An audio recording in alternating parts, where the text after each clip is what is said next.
ರಥಸಪ್ತಮಿಯ ದಿನದಂದು ಸೂರ್ಯನನ್ನು ಪೂಜಿಸುವುದರಿಂದ ಕುಟುಂಬದಲ್ಲಿ ಸಂಪತ್ತು ಮತ್ತು ಸಂತೋಷ ಮತ್ತು ಸಮೃದ್ಧಿ ಹೆಚ್ಚಾಗುತ್ತದೆ ಎಂದು ನಂಬಲಾಗಿದೆ. ಜ್ಯೋತಿಷ್ಯದಲ್ಲಿ ಕೆಲವು ಪರಿಹಾರಗಳನ್ನು ಸೂಚಿಸಲಾಗಿದೆ. ಈ ದಿನ ಮಾಡಿದರೆ ವ್ಯಕ್ತಿಯ ಅದೃಷ್ಟವು ಸೂರ್ಯನಂತೆ ಹೊಳೆಯುತ್ತದೆ. ಈ ಕ್ರಮಗಳ ಬಗ್ಗೆ ವಿವರವಾಗಿ ತಿಳಿಯಿರಿ. ಹಿಂದೂ ಕ್ಯಾಲೆಂಡರ್ ಪ್ರಕಾರ ಶುಕ್ಲ ಪಕ್ಷದ ಸಪ್ತಮಿ ತಿಥಿ ಫೆಬ್ರವರಿ 15ರಂದು ಬೆಳಿಗ್ಗೆ 10:12ರಿಂದ ಪ್ರಾರಂಭವಾಗುತ್ತದೆ. ಮರುದಿನ ಶುಕ್ರವಾರ 16 ಫೆಬ್ರವರಿ 8:54ಕ್ಕೆ ಕೊನೆಗೊಳ್ಳುತ್ತದೆ. ಉದಯ ತಿಥಿ ಹಿಂದೂ ಧರ್ಮದಲ್ಲಿ ಗುರುತಿಸಲ್ಪಟ್ಟಿದೆ. ಆದ್ದರಿಂದ ಶುಕ್ರವಾರ ರಥಸಪ್ತಮಿ ಆಚರಿಸಲಾಗುವುದು. 1. ಜ್ಯೋತಿಷ್ಯ ಶಾಸ್ತ್ರದ ಪ್ರಕಾರ ರಥಸಪ್ತಮಿಯ ದಿನದಂದು ಉಪ್ಪನ್ನು ದಾನ ಮಾಡುವುದು ತುಂಬಾ ಶ್ರೇಯಸ್ಕರ. ಈ ದಿನ ಈ ರೀತಿ ಮಾಡಿದರೆ ಸಂಪತ್ತು ಮತ್ತು ಸಂತೋಷ ಮತ್ತು ಸಮೃದ್ಧಿ ಹೆಚ್ಚಾಗುತ್ತದೆ ಎಂದು ನಂಬಲಾಗಿದೆ. ಈ ದಿನ ಅಪ್ಪಿತಪ್ಪಿಯೂ ಉಪ್ಪನ್ನು ಸೇವಿಸಬೇಡಿ ಎನ್ನುವುದನ್ನು ನೆನಪಿನಲ್ಲಿಡಬೇಕು. 2. ಜ್ಯೋತಿಷ್ಯ ಶಾಸ್ತ್ರದ ಪ್ರಕಾರ ರಥಸಪ್ತಮಿಯ ದಿನದಂದು ಪವಿತ್ರ ನದಿಯಲ್ಲಿ ಎಳ್ಳು ಎಣ್ಣೆಯ ದೀಪವನ್ನು ದಾನ ಮಾಡಿ.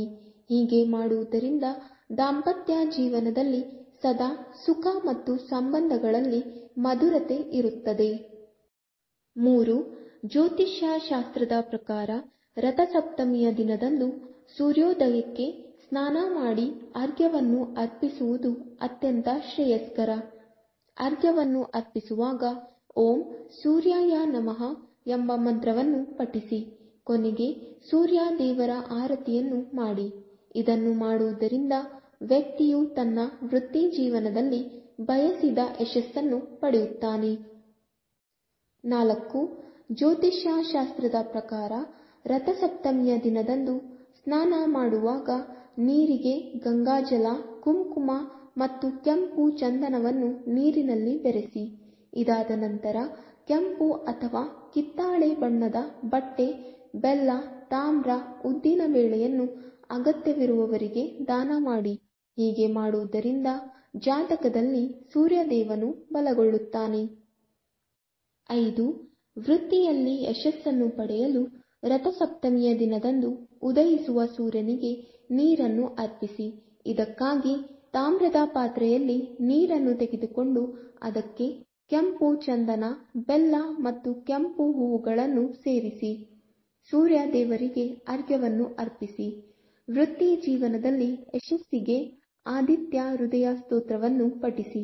ಈ ಪರಿಹಾರಗಳನ್ನು ಪ್ರತಿದಿನ ಮಾಡುವುದು ಉತ್ತಮ.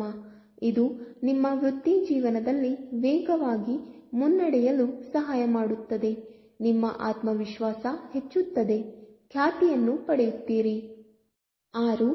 ರಥಸಪ್ತಮಿ ಅಥವಾ ಅಚಲ ಸಪ್ತಮಿಯ ದಿನದಂದು ಸ್ನಾನ ಮತ್ತು ಪೂಜೆಯ ನಂತರ ಬೇಳೆ, ಬೆಲ್ಲ, ತಾಮ್ರ, ಗೋಧಿ, ಕೆಂಪು ಅಥವಾ ಕಿತ್ತಾಳೆ ಬಟ್ಟೆಗಳನ್ನು ನಿರ್ಗತಿಕ ಬ್ರಾಹ್ಮಣನಿಗೆ ದಾನ ಮಾಡಿ. ಇದು ಜಾತಕದಲ್ಲಿ ಸೂರ್ಯನನ್ನು ಬಲಪಡಿಸುತ್ತದೆ ಮತ್ತು ನೀವು ಶುಭ ಫಲಿತಾಂಶಗಳನ್ನು ಪಡೆಯುತ್ತೀರಿ. 7. ಈ ದಿನ ತಾಮ್ರದ ಪಾತ್ರೆಯಲ್ಲಿ ಅರಳಿ ಮರಕ್ಕೆ ನೀರನ್ನು ಅರ್ಪಿಸಿ. ಹೀಗೆ ಮಾಡುವುದರಿಂದ ವ್ಯಕ್ತಿಯು ಶುಭ ಫಲಗಳನ್ನು ಪಡೆಯುತ್ತಾನೆ. 8. ಶಾಸ್ತ್ರಗಳ ಪ್ರಕಾರ ರಥಸಪ್ತಮಿಯ ದಿನದಂದು ರಂಗೋಲಿಯನ್ನು ಹಾಕುವುದು ಅತ್ಯಂತ ಮಂಗಳಕರವೆಂದು ಪರಿಗಣಿಸಲಾಗಿದೆ. ಈ ದಿನ ಸೂರ್ಯದೇವನು ಅವತರಿಸಿದ್ದಾನೆ. ಆದ್ದರಿಂದ ಅವನನ್ನು ಸ್ವಾಗತಿಸಲು ಅವನ ರಥದ ರಂಗೋಲಿಯನ್ನು ಸೂರ್ಯ ದೇವರ ಆಶೀರ್ವಾದವನ್ನು ತರುತ್ತದೆ. ಇದರೊಂದಿಗೆ ರಥಸಪ್ತಮಿಯ ದಿನ ಹಾಲನ್ನು ಮಣ್ಣಿನ ಪಾತ್ರೆಯಲ್ಲಿ ಹಾಕಿ ಬಿಸಿಲಿನ ತಾಪಕ್ಕೆ ಕುದಿಸಲಾಗುತ್ತದೆ ಎಂದು ಹೇಳೋಣ. ನಂತರ ಈ ಹಾಲನ್ನು ಸೂರ್ಯ ದೇವರಿಗೆ ಅರ್ಪಿಸಲಾಗುತ್ತದೆ. 9. ಮಾಘ ಮಾಸದಲ್ಲಿ ರಥಸಪ್ತಮಿ ಹಬ್ಬವನ್ನು ಆಚರಿಸಲಾಗುತ್ತದೆ ಮತ್ತು ಮಾಘ ಮಾಸದಲ್ಲಿ ಎಳ್ಳು ಬೆಲ್ಲಕ್ಕೆ ಹೆಚ್ಚಿನ ಮಹತ್ವವಿದೆ. ಅಂತಹ ಪರಿಸ್ಥಿತಿಯಲ್ಲಿ ಸೂರ್ಯ ದೇವರನ್ನು ತ್ವರಿತವಾಗಿ ಮೆಚ್ಚಿಸಲು ಸೂರ್ಯ ದೇವರಿಗೆ ಕಪ್ಪು ಎಳ್ಳು ಲಡ್ಡುಗಳನ್ನು ಅರ್ಪಿಸಬೇಕು. ಹೀಗೆ ಮಾಡುವುದರಿಂದ ವ್ಯಕ್ತಿಯು ಹಣಕ್ಕೆ ಸಂಬಂಧಿಸಿದ ಸಮಸ್ಯೆಗಳನ್ನು ಎದುರಿಸಬೇಕಾಗಿಲ್ಲ. 10. ರಥಸಪ್ತಮಿಯ ದಿನದಂದು ಅನೇಕ ಮನೆಗಳಲ್ಲಿ ಮಹಿಳೆಯರು ಸ್ವಾಗತ ಸೂಚಕವಾಗಿ ರಥದೊಂದಿಗೆ ಸೂರ್ಯ ದೇವರ ಚಿತ್ರಗಳನ್ನು ಮಾಡುತ್ತಾರೆ.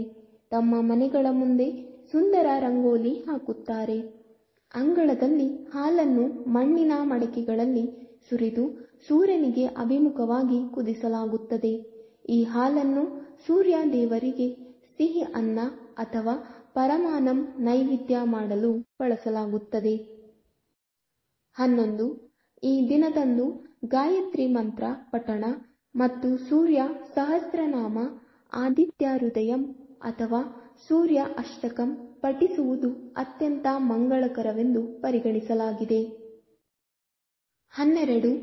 ರಥಸಪ್ತಮಿಯ ದಿನದಂದು ಸೂರ್ಯ ದೇವರನ್ನು ಆರಾಧಿಸಿ. ಈ ಸಮಯದಲ್ಲಿ ಸೂರ್ಯ ಚಾಲಿಸವನ್ನು ಓದಿ ಮತ್ತು ಸೂರ್ಯ ಕವಚವನ್ನು ಪಠಿಸಿ. ಕೊನೆಯಲ್ಲಿ ಸೂರ್ಯ ದೇವರ ಆರತಿಯನ್ನು ಮಾಡಿ ಮತ್ತು ಸಂತೋಷ ಮತ್ತು ಸಮೃದ್ಧಿಗಾಗಿ ಪ್ರಾರ್ಥಿಸಿ. ನೀವು ಉಪವಾಸ ಮಾಡದಿದ್ದರೂ ನಿಮ್ಮ ಇಷ್ಟಾರ್ಥಗಳನ್ನು ಪೂರೈಸಲು ಪೂಜೆಯನ್ನು ಮಾಡಿ. ವೀಕ್ಷಕರೇ, ಈ ವಿಡಿಯೋ ಇಷ್ಟವಾದಲ್ಲಿ ಲೈಕ್, ಶೇರ್ ಅಂಡ್ ಕಮೆಂಟ್ ಮಾಡಿ. ಮುಂದಿನ ವಿಡಿಯೋಸ್ಗಳಿಗಾಗಿ ಚಾನಲ್ ಅನ್ನು ಸಬ್ಸ್ಕ್ರೈಬ್ ಮಾಡಿ. ಧನ್ಯವಾದಗಳು.